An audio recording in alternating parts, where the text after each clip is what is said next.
Indian, हमें तो अपनी इंडिया पे प्राउड है ही, हमारे पीएम मोदी जी पे हमें प्राउड है ही।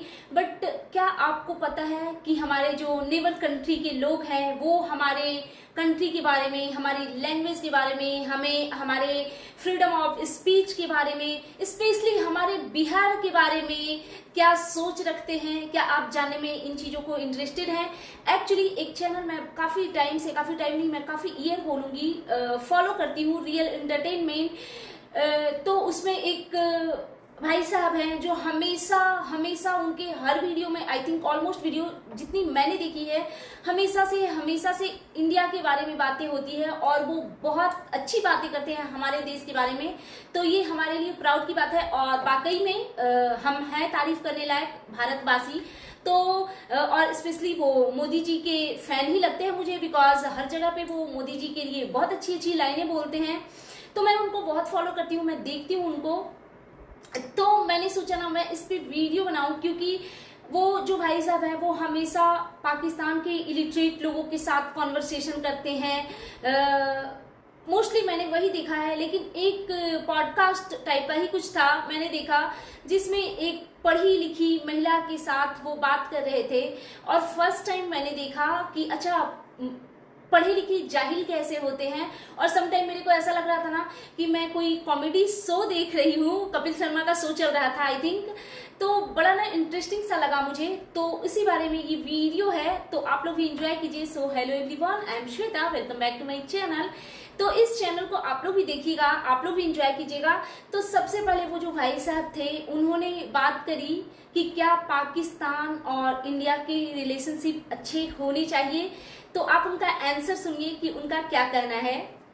एक मुझे बताएं, as a young barrister, as a young Pakistani, क्या समझती हैं नेबर कंट्री इंडिया के साथ रिलेशन बेहतर होने चाहिए तो किन बेसिस पर होंगे, कैसे होंगे, पॉसिबल है या नहीं? सर बिल्कुल होने चाहिए, बिल्कुल होने चाहिए। आप देखें, आप मुझे एक बात बताएं कि हम लोग पाकिस्तान होने से पहले हम लोग एक जगह पे हैं, हम लोग भाई हैं, हम लोग इकट्ठे वहाँ के लोग हैं, एक ही तरह के हम लोग की रस्में हैं, एक ही तरह के हम लोगों का खाना पीना है, एक ही तरह की जुबान है, एक ही तरह का हम लोगों के। आप देखें, हम किसी बाहर के मुल्क पे जाते हैं, कोई ये नहीं कहता तुम पाकिस्तानी हो, इंडियन हो, बंगाली हो, कौन हो, वी कंसिडर्ड वन। ठीक है। मुझे ये नहीं समझ में आती कि हमने किन चीज़ों के ऊपर लड़ाइयाँ डाली हुई है, पहली बात। दूसरी बात, आप ये कहते हैं कि हम किन चीज़ों के ऊपर एक हो सकते हैं। सर सबसे बड़ी बात है हमारी कल्चरल वैल्यूज, हमारी जमीन एक ही है। आप ये देखें ना, ये तो हमने लाइंस खुद खींची है ना, असल में तो ऐसी लाइंस एग्जिस्ट ही नहीं करती है। तो अगर हम इस तरह की बातों के ऊपर बात करें, मेरे इतने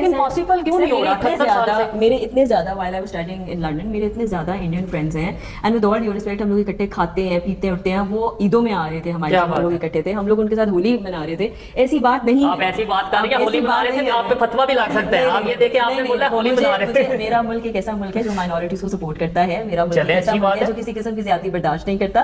तो मुझे बिल्कुल इस बात पे कोई दो राय नहीं है कि मैं, कोई ऐसी बात नहीं है जिस चीज को हम सेलिब्रेट नहीं करते हैं। लेकिन with all due respect sir, मुझे ये लगता है कि ये चीजों में हम लोगों को इकट्ठे ही मिलकर चीजें करनी चाहिए, और बल्कि हम लोग इकट्ठे अगर लेके चलेंगे और करेंगे तो ज्यादा बेहतर होगा उनके लिए भी और हमारे लिए भी। क्योंकि देखिए, दोनों न्यूक्लियर पावर स्टेट है, ऐसी बात नहीं है कि वो कम है या हम ज्यादा है, या हम कम है या वो ज्यादा है। इस नफसा नफसी में लगेंगे तो फिर तो ऐसे ही अपना नुकसान ज्यादा होगा। और एज अ इंडियन हमें एक चीज़ पे बहुत प्राउड है कि हमारे इंडिया में फ्रीडम ऑफ स्पीच है। हम जहाँ पे भी ऑनलाइन ऑफलाइन अपनी बातें रख सकते हैं, किसी भी चीज़ पे हम ऑनलाइन आकर के अपनी ओपिनियन दे सकते हैं, एक मर्यादा में रह के। मतलब इस चीज़ की फ्रीडम है। लेकिन बहुत सारी कंट्री, क्योंकि मैं बात कर रही हूँ पाकिस्तान की, तो क्या हर जगह पे ये फ्रीडम ऑफ स्पीच है? तो आप इसके बारे में सुनिए कि वहाँ के लोगों की क्या थिंकिंग है। जब आप हक और सच की बात करें, जब आप ये बात करें कि फ्रीडम ऑफ स्पीच की बात करें, बिल्कुल।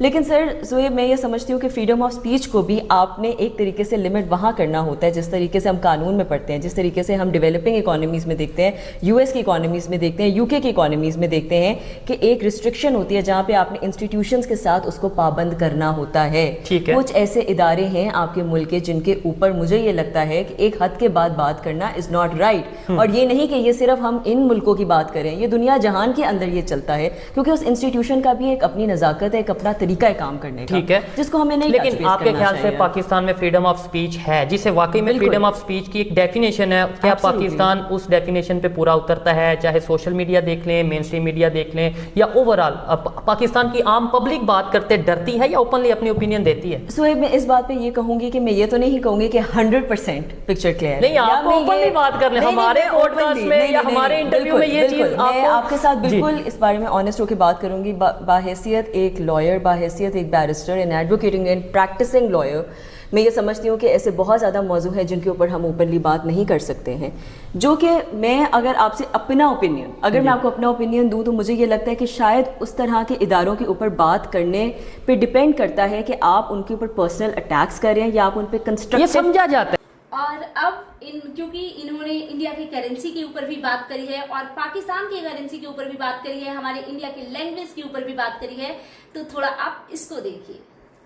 इंडिया के करेंसी के ऊपर पाकिस्तान, जिसे उर्दू लैंग्वेज हम कहते हैं जी, पाकिस्तान की नेशनल लैंग्वेज 100 रुपए लिखा है, बिल्कुल लिखा है। और ये सिर्फ 100 रुपए उर्दू में नहीं लिखा, उनकी जितनी भी लैंग्वेजेस वहां पे बोली जाती हैं। मेरी बात, मुसलमान इसमें पॉपुलेटेड है, मेरी ज्यादा पाकिस्तान की आवाम मुझे पूरी एक तरफ और वहां ऐसा नहीं, उसके बाद आप ये कह रहे हो हमारे साथ यहाँ पे डिस्क्रिमिनेशन करें सिर्फ हिंदू की लैंग्वेज पे बात नहीं कर रहा, मैं तो लॉजिकल बात करना चाह रहा हूं। अब आप देखिए, अगर अपनी मेजॉरिटी के साथ अगर आप सिर्फ बहस करना चाह रहे हैं वो एक मैटर मैं कहता हूं आएगा, मैं वोटर काउंट कहां से आएगा? अच्छा अगर वो ये डिस्क्रिमिनेशन कर देंगे, मुझे मौका दे, तो ये कर ही नहीं सकते हैं, मुझे मौका दे, ये कर ही नहीं सकते, मुझे मौका दे। मैं ये पूछता हूं कि पाकिस्तान में भी वोटर हैं, तो फिर पाकिस्तान की गवर्नमेंट क्यों नहीं अपने वोटर्स के लिए, अगर यहाँ पे हमने उर्दू लिखी है, इवन इंग्लिश लिख दी, तो हम यहाँ पे बलोची में क्यों नहीं लिख दिया? हमने बलोची लैंग्वेज में, हमने सिंधी में क्यों नहीं लिखा 100 रुपया? हमने यहाँ पे पश्तो में क्यों नहीं लिखा 100 रुपया? हमने यहाँ पे इवन और फिर आप ये कहती हैं कि भाई ये तो वोटर के लिए या वोट्स के लिए। आपको पता है बांग्लादेश क्यों सेपरेट हुआ पाकिस्तान से? मैं ये बात बिल्कुल पुट अप करूंगी, वो सारे नोटों, तो इसका मतलब आप मेरी बात एग्री करती हैं, क्योंकि इस चीज की वजह से तो हमारा मुल्क बिखर है, तो फिर इसी चीज की वजह से तो मसला हो रहा है, इसी चीज की वजह से तो यही बात तो मैं। और यही तक नहीं, मैडम जी ने हमारे पुलवामा अटैक पे भी बात करी है, हमारे ताज होटल पे जो अटैक हुआ था उसके बारे में भी बात करी है, तो आप प्लीज इसको भी थोड़ा देखिए और एंजॉय कीजिए। रहे हैं इंडिया में अगर इन्वॉल्वमेंट क्यों नहीं हो रही, और अगर हो रही है तो वो अपनी इकोनॉमी को कैसे आगे लेके जा रहे हैं? हर चीज का इशू हम ये कह देंगे, लेट्स सपोज पाकिस्तान में कोई बम धमाका हुआ, हमने ये कह दिया कि जी इंटरनेशनल इन्वॉल्वमेंट हो गई। मुंबई अटैक 2007 जी सबसे बड़ी बात, ठीक है, तो क्यों वहां पे इंडिया की फिर रॉस हुई भी थी, उनको नहीं पता था हमारे पास अटैक हो रहा है, ताज इतना बड़ा होटल, वहां पे जी अटैक हो गया और पता ही नहीं चला कि अटैक हो गया। तो आप मुझे किस तरह कह रहे हैं कि आपकी इकोनॉमी के अंदर कोई ना कोई मसला नहीं आ सकता? 26/11 बम्बई अटैक के बाद सबसे बड़ा केस, अभी नंदन सबसे बड़ा केस, सर वो तो आ गए थे ना, मारा तो फिर हमने ही ना, इसी बात पे तो पुलवामा पे उनको अटैक पे दौड़ा पड़ा था, इसी बात पे तो आगे सारे क्राइसिस शुरू हुए थे। तो आप मुझे ये बात कह रहे हैं कि उनको आग नहीं लगती? सर आग तो लगती है। मैं तो आग लगने की बात ही नहीं कर रहा, मैं कह रहा हूं पता है क्या है, इशू सारे स्टेट्स के अंदर होते हैं। और पता है सबसे ज्यादा फनी तो ये लग रहा था कि जब इन मैडम जी ने बोला कि इंडियन साजिश करते हैं और पाकिस्तानियों को मैनिपुलेट करते हैं, तो सच में वाकई उस टाइम पे लगा ना कि ये कॉमेडी शो ही चल रहा है, लिटरली कपिल शर्मा शो चल रहा था। तो आप लोग भी देखिए इसको। सबसे बड़ी बात आप ये देखें कि किस वक्त अगर आप ये पॉलिटिकली अगर आप ये बात करते हैं, और उस वक्त एक पाकिस्तान न्यू डेवलप्ड कंट्री था, इंडिया ने हमें चीजें क्या दी थी? ना हमारी आर्मी के लिए इक्विपमेंट पूरी थी, ना हमारे पास अपना सामान पूरा था, ना हमारे पास चीजें पूरी थी। अच्छा, कितनी चीजों में आप ये कहते हैं कि उनकी इकोनॉमी हमसे बेहतर थी? मैं ये नहीं कह रहा, पूरी दुनिया कह रही है ज्यादती हो रही है, डे वन से ज्यादती हो रही है। उसके बाद आप ये देखें कि हमने फिर इकोनॉमिकली एक मुल्क को भी फंड करना है और एक इकोनॉमिकली एक मुल्क को भी चलाना है, हमने रियासत चलानी है जो कि बिल्कुल इंडिया की नेबरिंग कंट्री है। वो तो पाकिस्तान को पहले से ही नहीं स्ट्रॉन्ग देखना चाहते थे, तो उन्होंने तो पहले हमारे बीच में लड़ाइयां डाली। 1971 के अंदर सबसे बड़ी ज्यादा इन्वॉल्वमेंट इन लोगों की थी और आज तक है। ये देखिए, ये वो बातें जो हमें हमारे बुक्स में पढ़ाई जाती हैं। नहीं सर, मैं आपको ग्राउंड रियलिटी की बात कर रही हूं। आप बलूचिस्तान की बात कर रहे हैं, मैं बलूचिस्तान क्या लगता है बलूचिस्तान को कौन फंडिंग दे रहा है, क्या वहां पे काम चल रहा है? और सबसे इम्पोर्टेंट चीज कि जब वो भाई साहब ने बोला कि जब उनके कंट्री के पीएम कहीं जाते हैं तो एयरपोर्ट पे उनके कपड़े उतरवा दिए जाते हैं, आई मीन चेक इन के लिए। और वहीं पे दूसरी तरफ जब हमारे पीएम मोदी जी जाते हैं व्हाइट हाउस के इनविटेशन में, तो डोनाल्ड ट्रंप खुद से उनको चेयर आगे की तरफ करते हैं और उनको रिस्पेक्ट देते हैं। तो इस बात पे आप ये मैडम का ना फेस थोड़ा गौर कीजिए कि कैसे इनका मुंह ना सूख गया है। मतलब लिटरली इनके थोबड़े से पता चल रहा था कि ये लाइन वो लिटरली सुनना नहीं चाह रही थी। बहुत दुख के साथ उन्होंने आंसर दिया। तो आप लोग देखिए इसको कि इंटरनेशनल लेवल पे जी पाकिस्तान के प्राइम मिनिस्टर जाते हैं, हम फुटेजेस भी मौजूद हैं, कभी कपड़े उतरवा दिए जाते हैं एयरपोर्ट पे, आपने देखा होगा। इसके अलावा हम देखते हैं कि हमें उस तरीके से रिस्पेक्ट नहीं मिलती जिस तरीके से as compare to Indian prime minister या इंडियन लीडरशिप। अगर जयशंकर डोनाल्ड ट्रंप की सेरेमनी में जाते हैं तो बिल्कुल फ्रंट पे बैठे होते हैं। अगर प्राइम मिनिस्टर मोदी वहां पे जाते हैं व्हाइट हाउस के इन्विटेशन में, तो ट्रंप जो सा खुद ही चेयर पीछे करता है और बड़ा एक वार्म वेलकम और बड़ी एक रिस्पेक्ट के साथ वो करते हैं। क्या वजह है इसमें भी? क्या यही आप लॉजिक देंगे कि जी वो आबादी ज्यादा है, मार्केट बड़ी है, इस वजह से? नहीं सर, मैं बिल्कुल आपको ये रीजन नहीं दूंगी। मैं इसके आपको 2 रीजंस दूंगी और मैं इसमें ऑनेस्ट होकर बात करूंगी, क्योंकि देखिए कुछ चीज़ें मैंने जैसे भी आपको बताई, कुछ हार्ड और हार्श रियलिटीज है जिनको इंसान को एक्सेप्ट करना चाहिए। सर पाकिस्तान में विद ऑल ड्यू रिस्पेक्ट, मैंने जैसे पहले भी बात की, जब भी सिविलियन गवर्नमेंट आई है we always taken into international aspects और बाकी सब चीज़ों को into consideration as well. But हमें ये भी बात रखनी पड़ेगी, अभी जैसे हमारी थोड़ी देर पहले बात एक हो रही थी और मैं इसमें बिल्कुल एक बात से अग्री करूंगी कि अभी हम अफगानिस्तान की बात कर रहे थे। जब अफगानिस्तान में जब तक जंग हो रही थी और जब तक हमने जिनका साथ देना था साथ दिया, हम तब तक सबसे ज़्यादा गुड बुक्स में थे। सर आप फ्रंट सीट की बात करते हैं, वो हमें साथ लेके बिठाते। ठीक है। जिस दिन हमने ये बात कही कि हमने अब बैकआउट करना है और अब हमने जंग के लिए आपको अड्डे नहीं प्रोवाइड करने थे, उस दिन से वो हमारे वैर पड़ गए और ये बात पूरी दुनिया को पता है। तो सर ये तो फिर वही बात होगी और मैं आपकी ही बात से कंसीड करूंगी कि आपने F-35 वहां से लिया तो उन्होंने आपको फ्रंट सीट दे दी। आप लेते ना रशिया के प्लेन्स, तो मैं देखती हूँ आपको फ्रंट सीट देते हैं या नहीं देते हैं। तो फिर ऐसे तो रशिया से तो सारी बात है, सारी बात है कि हम उनकी जिस दिन हम अपने डैडी को कहेंगे सॉरी डैडी मैंने आपकी बात नहीं माननी है, ठीक है, उस दिन आपके वैर वो पड़ जाएंगे। जिस दिन आप कहेंगे डैडी मैं आपकी बात मानूंगा, उस दिन वो आपकी बात आपको जो सा प्रोटोकॉल देंगे। लेकिन आपने ये बोला, मुझे बताएं रशिया से, जैसे यूक्रेन रशिया वार चल रही थी, रशिया से इंडिया ने ऑयल लिया, ना सिर्फ ऑयल लिया, ऑयल लेके आगे यूरोप को एक्सपोर्ट किया। क्या वजह है कि हम क्यों नहीं ऑयल ले पाए रशिया से? अगर हम अपना, आपने बोला कि डैडी को यस नहीं कहना, नो नहीं कहना, जो भी है, हम तो डैडी, मैं तो कहता हूँ कि पाकिस्तान एक आजाद कंट्री है, मैं किसी को डैडी नहीं मानता, पाकिस्तान खुद डैडी है। मतलब मैं तो लेकिन मैं ये कहता हूँ कि हम फिर क्यों डर गए या क्यों डर जाते? हम तो सारी बातें छोड़े, हम तो ईरान के साथ गैस पाइपलाइन प्रोजेक्ट नहीं पूरे कर पाते, हम डरे नहीं। और पता है सबसे फनी चीज क्या लगा कि इन मैडम को इंडिया को नीचे दिखाने के लिए इतनी बड़ी बड़ी झूठी सच्ची कहानियां गढ़नी पड़ी। इन्होंने कहा कि ऐसा नहीं है कि वहां पे सबके साथ अच्छा हो रहा है, वहां पे आप जाकर के वहां के बिहारियों से पूछिए और वहां पे देखिए छोटे छोटे बच्चों के साथ में क्या होता है, वहां महिलाओं के साथ में क्या होता है। तो बिल्कुल गलत है आप एज अ बिहारी। मुझे पता है कि कितनी रिस्पेक्ट मिलती है, हम चाहे जहां भी जाएं और हम प्राउड से बोलते हैं कि हम बिहारी हैं, तो कोई अन्याय कुछ अनर्थ किसी भी बिहारियों के साथ नहीं हो रही। बात रही छोटी छोटी बच्चियों की, तो हमारे कंट्री में बच्चियों को पूजा जाता है, दुर्गा माँ का रूप माना जाता है।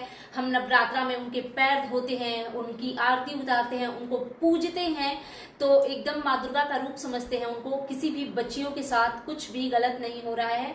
और आपने बोला औरतों के साथ, औरतों, यार औरतें तो हर घर की मालकिन होती है, तो सवाल ही नहीं पैदा होता अब घर की मालकिन के साथ कौन क्या गलत करेगा।